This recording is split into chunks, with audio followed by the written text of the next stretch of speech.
Assalamualaikum anak-anakku, berjumpa lagi dengan Bu Yani dalam pembelajaran Bahasa Indonesia kelas 7. Nah, bagaimana kabar kalian hari ini? Apakah kalian masih dalam kondisi yang baik-baik saja? Masih sehat ya? Meskipun tetap belajar di rumah, Bu Yani berharap kalian tetap semangat seperti itu. Nah, untuk pertemuan kali ini kita akan belajar tentang struktur teks prosedur. Seperti apakah struktur teks prosedur itu?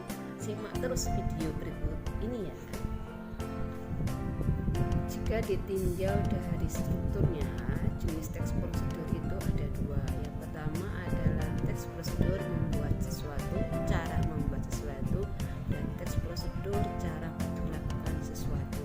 Nah, untuk jenis teks prosedur yang pertama, cara membuat sesuatu itu dibangun atau disusun dari 4 struktur. Yang pertama adalah tujuan, dan yang kedua adalah alat dan bahan.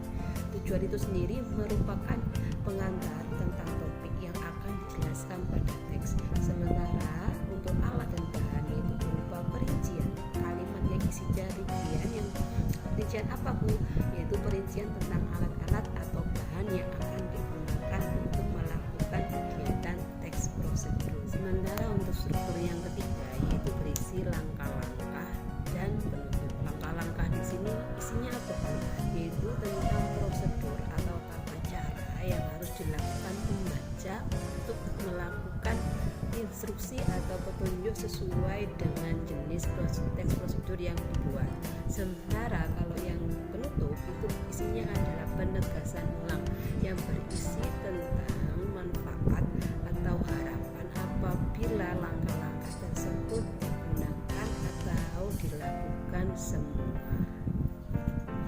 Sementara untuk jenis teks prosedur cara melakukan sesuatu itu strukturnya berbeda dengan teks prosedur cara membuat sesuatu. Kalau teks prosedur cara membuat sesuatu tadi sudah Bu Yani jelaskan bahwa strukturnya ada 4 seperti itu.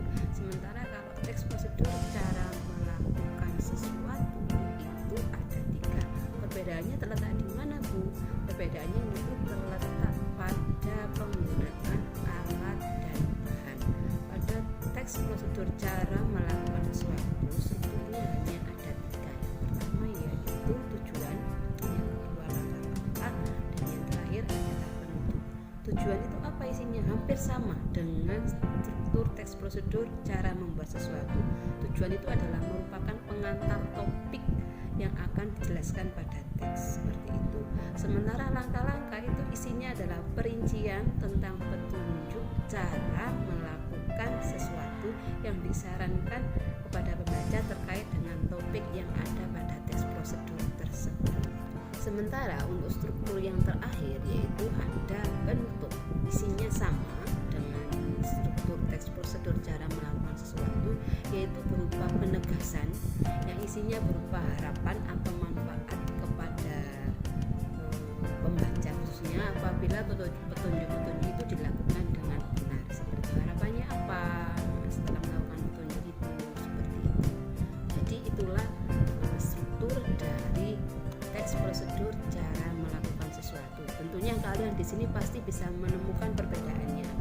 Perbedaannya apa tadi? Yaitu terletak pada alat dan bahan saja. Jadi kalau struktur teks prosedur cara membuat sesuatu itu ada 4. Yang pertama ada tujuan, yang kedua ada alat dan bahan, yang ketiga ada langkah-langkah, dan yang keempat ada penutup. Sementara kalau teks prosedur cara melakukan sesuatu itu ada 3.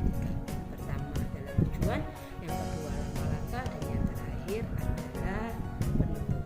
Bu Yani rasa saya cukup sampai di sini video dari struktur teks prosedur itu. Apabila ada pertanyaan atau sesuatu hal yang memang kamu dirasa kurang pahami, kalian bisa bertanya langsung melalui chat di